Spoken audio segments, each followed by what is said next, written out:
कैलाश नगर कक्षा एकादश की हिंदी आचार्य श्रीमती पूनम तिवारी बोल रही हूँ। आज हम पाठ 2 पथिक, जिसके कवि श्री राम नरेश त्रिपाठी जी हैं।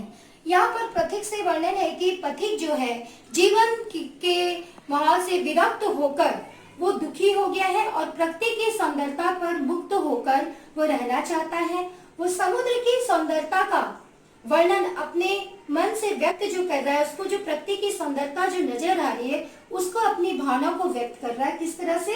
प्रथम पद्यांश हम देखते हैं। प्रतिक्षण नूतन वेश बनाकर रंग बिरंगा निराला, रवि के सन्मुख थिरक रही है नभ वारिद माला। यहाँ पर जब पथिक प्रकृति को देखता है तो परिवर्तन, नित्य नूतन नए नए परिवर्तन हो रहे हैं, नए नए रूप दिख रहे हैं। तो कवि कह रहा है यहाँ पर कि मेरे सामने रवि सन्मुख थिरक रही नभ वारिद माला, मतलब यहाँ पर कह रहे कि मेरे सामने सूर्य और बादल दोनों हैं और उनको देख रहा है तो देख रहे नित्य नूतन परिवर्तन हो रहा है। बादल में नित्य परिवर्तन होते जा रहे, रंग बिरंगे रूप धारण कर रहा है ये बादल।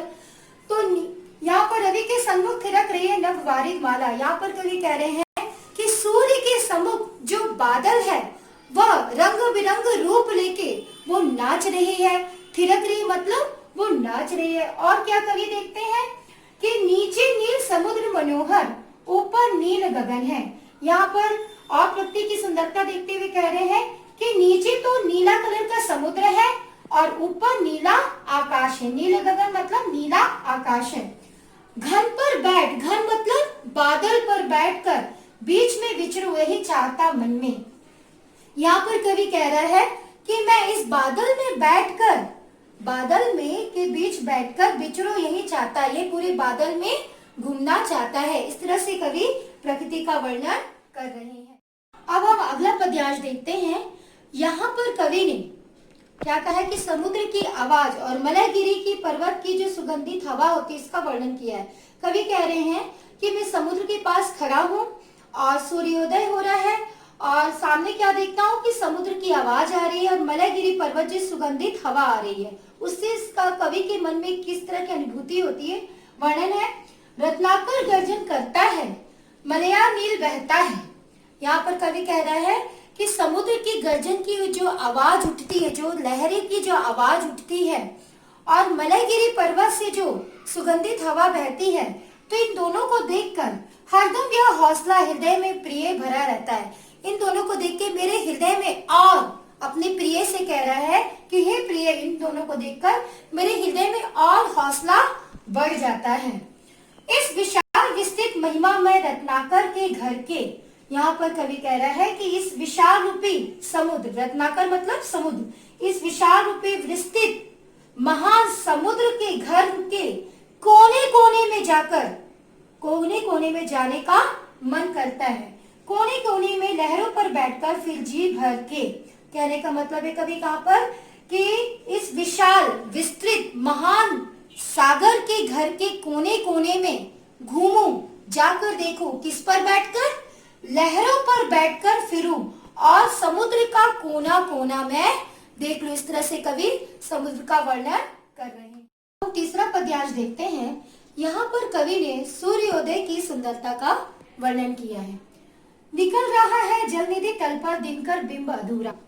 कवि कह रहे हैं ऐसा लग रहा है कि जब सूर्य जब अपनी सतह से निकलता है, थोड़ा सा जब सूर्य निकलता है तो उसका जो प्रतिबिंब है आधा जल में और आधा सतह में दिखता है। किस तरह? कमला के कंचन मंदिर का मानो कांत कंगूरा।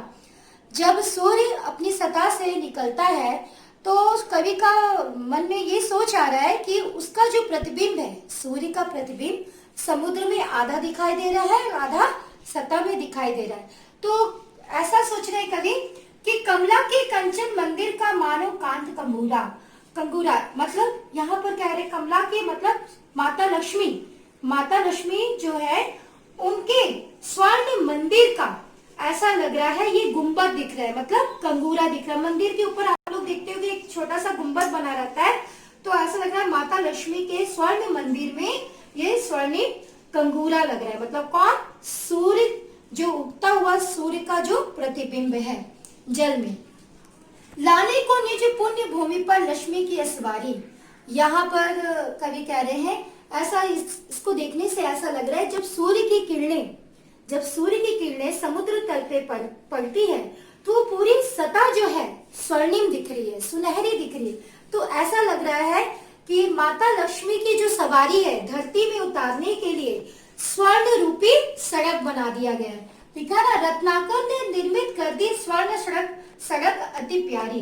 तो यहाँ पर कवि की कल्पना के आधार पर कहा जा रहा है कि ऐसा लग रहा है कि जैसे जब सूर्य की किरणें जब उगती है तो जो उसकी स्वर्णिम किरणें जो समुद्र सतह पर पड़ती है तो उसकी जो सतह की पुण्य भूमि पर, मतलब समुद्र की पुण्य भूमि पर जैसे पूरी सड़क जो सुनहरी रूप में हो गई, ऐसा लग रहा है कि माता लक्ष्मी की सवारी को उस स्वर्ण रूपी सड़क में उतारने की कोशिश की जा रही है। अब हम अगला पद्यांश देखते हैं, चौथा पद्यांश देखते हैं कि यहाँ पर कवि अपनी प्रियतमा को संबोधित करते हुए समुद्र की सुंदरता का वर्णन कर रहे हैं। किस तरह से? निर्भय दृढ़ गंभीर भाव से गरज रहा है सागर।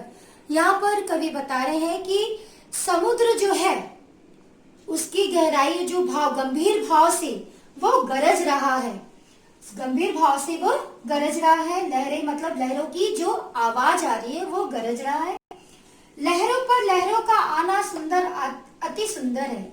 यहाँ पर कवि कह रहे हैं कि समुद्र की जो लहरें आ रही हैं, जा रही हैं, एक के बाद एक जो लहरें आ रही हैं, उसकी सुंदरता का वर्णन करना अत्यंत ही कह नहीं सकता मैं कि इतना सुंदर लग रहा है।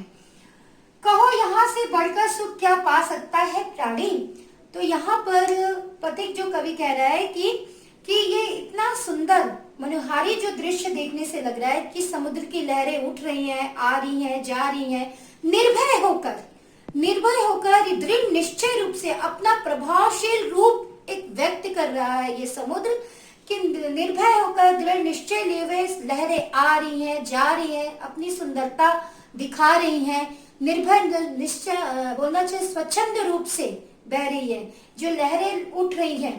तो ये जो सुंदर मनोहारी जो दृश्य है इसका अनुभव मैं कह नहीं सकता।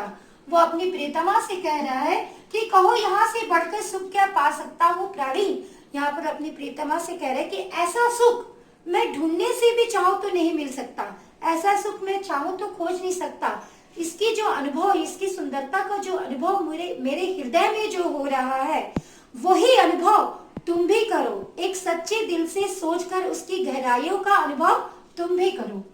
अनुभव करो हृदय से यह अनुराग भरी कल्याणी। यहाँ पर कभी वही बात कह रहा है कि इसकी जो सुंदरता है, लहरों की सुंदरता का अनुभव तुम अपने सच्चे दिल से, अपने हृदय से करो कि ये इतना मनोहारी जो दृश्य है कभी ढूंढने से नहीं मिलेगा। इसको देखने से जो मन में सुख और शांति मिल रही है इसका आभास तुम भी करो, इसका अनुभव तुम भी करो। एक हृदय से, गंभीर भाव से उसकी गहराइयों को तुम जानो। तो इस तरह से समुद्र की सुंदरता का वर्णन अपनी प्रियतमा से कह रहा है। अब हम पांचवा पद्यांश देखते हैं।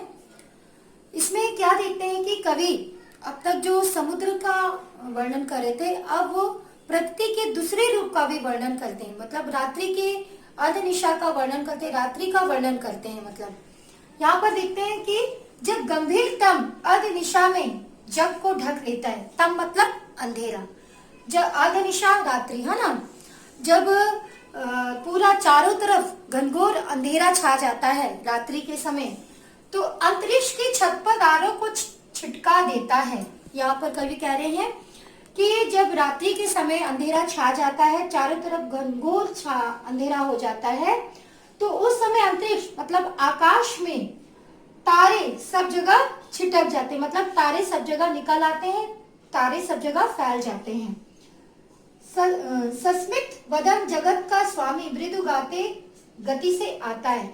जब चारों तरफ अंतरिक्ष में तारे छिटक जाते हैं तो ये सुंदरता को देखकर धीरे से जगत का स्वामी कौन?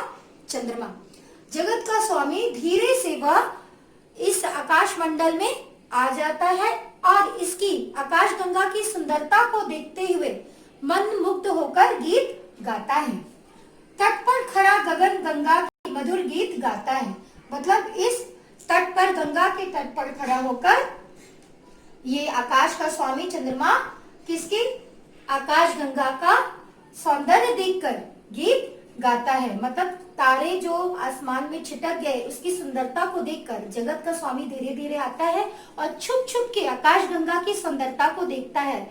और जब आकाश गंगा के तट पर जब गंगा के तट पर आता है तो इस आकाश गंगा की सुंदरता को देखकर मन मुग्ध होता है और खुश होता है और छिप छिप की उसकी सुंदरता को भी देखता है। तो इस तरह से देखते हैं कि आकाश की सुंदरता को कौन देख रहा है, जगत का स्वामी मतलब चंद्रमा। अब हम छठवां पद्यांश देखते हैं। यहाँ पर कवि ने रात्रि की सुंदरता का वर्णन तो किया है। पहले आपने देखा कि आकाश गंगा का वर्णन किया, अब उसमें चंद्रमा निकल आए हैं। अब चंद्रमा निकल जाने के बाद रात्रि की सुंदरता में प्रकृति की किस तरह का वर्णन है कि चंद्रमा के निकल जाने के बाद प्रकृति में किस तरह की सुंदरता बढ़ जाती है, उसका वर्णन है। यहाँ पर उससे ही विमुग्ध नभ में चंद्र विहस देता है। यहाँ पर कवि कह रहे हैं कि जब आकाश गंगा पर जब चंद्रमा उग आता है तो बहुत खुश हो जाता है, आकाश गंगा को देखकर बहुत खुश हो जाता है, खिलखिला उठता है। ऐसा लगता है जैसे कि चंद्रमा के खिलने से प्रकृति प्रेम लीला में परिणय हो चुकी है। वृक्ष विदित पत्तों पुष्पों से तन को सज लेता है। तो जब चंद्रमा आकाश में निकल जाता है तो उसको देखकर प्रकृति भी खुश होती है। तो जो वृक्ष है, वृक्ष भी क्या करते हैं, अपने आप को सजाते हैं। किस तरह से, पत्तों पुष्पों से तन को सज लेता है। मतलब वृक्ष भी जो है चंद्रमा को मतलब रिझाने के लिए, लुभाने के लिए अपने को मतलब खुश हो जाता है चंद्रमा को देखकर। तो उसकी प्रेम लीला में लीन होने के लिए अपने वृक्ष क्या करता है, अपने पत्तों और पुष्पों से अपने आप को सजा लेता है। पक्षी हर्ष संभाल ना सकते मुग्ध चहक उठते हैं। और फिर पक्षी जो हैं वो भी खुश हो जाते हैं चंद्रमा को देखकर। पक्षीगण भी जो है बहुत खुश हो जाते हैं और वो चहक उठते हैं, उनको देखकर चहकने उठते लगते, मन मुग्ध हो जाते हैं और चहक कर खिलखिला उठते हैं। फिर आगे हम देखते हैं, फूल सांस लेकर सुख की सानंद महक उठते हैं। ये सारा दृश्य देखकर फूल भी अत्यंत हर्षित होता है और गहरी सांस लेता है। इस सुंदरता को देखकर, चंद्रमा को देखकर, खिलखिलाता हुआ, हंसता हुआ देखकर, उसकी प्रेम लीला में लीन होकर वो फूल भी खिल उठता है, बहुत खुश होता है और खुश होकर गहरी सांस लेता है। तो इस तरह से हम देखते हैं कि चंद्रमा के उग जाने से आकाश गंगा को देख के चंद्रमा खुश होता है, खिल उठता है और प्रकृति भी उस चंद्रमा के खुश होने पर लीन हो जाती है, उसके प्रेम लीला में लीन हो जाती है। तो वृक्ष सज धज जाते हैं और पक्षी गण जो है कलरव करने लगते हैं और फूल जो है वो गहरी सांस लेते हैं। तो इस तरह से हम देखते हैं कि रात्रि की सुंदरता का वर्णन हो रहा है। हम सातवां पद्यांश देखते हैं। यहाँ पर कवि प्रकृति की सुंदरता का वर्णन करते हुए कह रहे हैं कि इस सुंदरता को देखते हुए मन अत्यंत खुश हो रहा है। साथ में देखता हूँ मैं कि प्रकृति की प्रेम लीला के कारण वन उपवन गिरी सानु कुंज में मेघ बरस पड़ते हैं। मतलब कि प्रकृति की प्रेम लीला के कारण वन उपवन में, गिरी में, सानु कुंज में पानी बरसने लगता है। मतलब कि यहाँ पर बगीचा में, पर्वत में, समुद्र तल में, कुंज में मतलब लताओं में, वनस्पतियों में ये प्रकृति की प्रेम लीला को देखकर पानी बरसने लगता है। और जब ये पानी बरसता है तो कवि कहते हैं कि मेरा आत्मा प्रलय होता है, नए नीर झड़ते हैं। मतलब जब ये प्रकृति की सुंदरता, प्रेम लीला, प्रणय देखकर जब ये सारी जगह पर जब पानी गिरता है, कहाँ, उपवन, गिरी, सानु, कुंज में, तो इन सबको देखकर मेरा मन अंदर से रोने लगता है, मेरी आंखों से आंसू गिरने लगते हैं। तो वो अपनी प्रियतमा से कहते हैं, अपनी प्रिया से कहते हैं कि परो लहर तट तृण तरु गिरी नभ किरण जलद पर प्यारी। यहाँ पर तट, लहर, तट समुद्र का किनारा, तृण मतलब तिनका, तरु मतलब पेड़, गिरी मतलब पर्वत, नभ मतलब आकाश, किरण मतलब किरण, जलद मतलब बादल। तो यहाँ पर कवि कह रहे हैं कि हे प्रिया, कि परो लहर तट तृण तरु गिरी नभ किरण जलद पर व्यारी। तुम भी इन लहरों की तटों के किनारे को देखो, त्रिर मतलब तिनका को देखो, पेड़ को देखो, गिरी मतलब पर्वत, नभ को आकाश को देखो, किरण और बादल को, ये प्यारी मनमोहक दृश्य को देखो, लिखे हुए ये मधुर कहानी विश्व विमोहनी हारी। मतलब अपनी प्रिया से कह रहे हैं कि तुम भी इनको देखो, इनके पीछे कोई कहानी छुपी हुई है, तुम इनको देखो। किनको? लहरों, समुद्र की लहरों के किनारों को देखो, त्रिर को देखो मतलब तिनका को देखो, तरु को देखो, गिरी को देखो, नभ, किरण, जलद मतलब बादल को देखो, पर्वत, इनकी सुंदरता के पीछे कोई विश्व विमोहनहारी एक कहानी छुपी हुई है। इस कहानी की तुम पढ़ने की कोशिश करो, इसके पीछे एक सुंदरता का वर्णन है, इसको तुम पढ़ के देखो, तुम्हारे मन में अत्यंत हर्ष होगा और मन बहुत खुश होगा। अब हम अंतिम पद्यांश देखते हैं, 8वां। यहाँ पर कवि ने प्रकृति की सुंदरता को तो देखा, साथ ही साथ प्रकृति की जो प्रेम लीला को देखकर वो बहुत खुश होते हैं। उस प्रेम लीला की उसी में वो अपने आप को और खुश करते हैं, अपने मन को खुश करने की कोशिश करते हैं और उसी में लीन हो जाना चाहते हैं। वो चाहते हैं कि मैं इस प्रकृति की सुंदरता में ही हमेशा लीन रहूं। आगे वो ये कहते हैं कि कैसे मधुर, मनोहर, उज्जवल है यह प्रेम कहानी। किसकी प्रेम कहानी? सूरज और बादल की। ऐसी मनोहर कहानी है कि ये अत्यंत मनोहारी है ये कहानी। इसको जब मैं देखता हूँ, सूरज और प्रकृति की सुंदरता को, जी में है अक्षर बन इसके बनो विश्व की बानी। यहाँ पर कवि कह रहे हैं कि सूरज और बादल की सुंदरता को देखकर ऐसा मन में जी कर रहा है कि मैं अक्षर बनकर अपनी वाणी से इनका वर्णन करूं ताकि पूरा विश्व सुने। इसका अक्षर बनकर मैं अपनी वाणी से वर्णन करूं ताकि पूरा विश्व सुने। स्थिर पवित्र आनंद प्रवाहित सदा शांति सुख कर है, आहा प्रेम का राज परम सुंदर अतिशय सुंदर है। यहाँ पर कवि कह रहे हैं कि उन्होंने कहा कि मैं सूरज और बादल का मनोहारी दृश्य का अपने अक्षर बनकर वर्णन करूं, विश्वव्यापी बने। साथ ही वो ये कह रहे हैं कि ये प्रकृति जो स्थिर है, पवित्र है, आनंद से प्रवाहित है, सदा यहाँ पर सुख शांति छाई रहती है। ये प्रकृति इतनी सुंदर है कि हमेशा इसमें आनंद है, प्रवाहित है, सुख शांति छाई रहती है। साथ ही प्रेम का राज है, ये प्रकृति में प्रेम का राज है, परम सुंदर है, अति सुंदर है। यहाँ पर अपनी प्रिया से कह रहे हैं कि यहाँ पर प्रकृति का राज्य जो है अत्यंत सुंदर है, यहाँ पर शांति छाई रहती है और इसका राज प्रेम से लीन है। तो यहाँ पर आपने देखा कि कवि ने कितनी सुंदर ढंग से बताया कि मैं यहाँ पर उस प्रकृति की सुंदरता की प्रेम लीला में लीन हो जाना चाहता हूँ, उसी में ही खुश होना चाहता हूँ और मेरा मन करता है कि मैं अक्षर बनकर अपनी वाणी से इस प्रकृति सुंदरता का वर्णन करूं और वो विश्व पूरा उसकी सुंदरता का वर्णन सुने।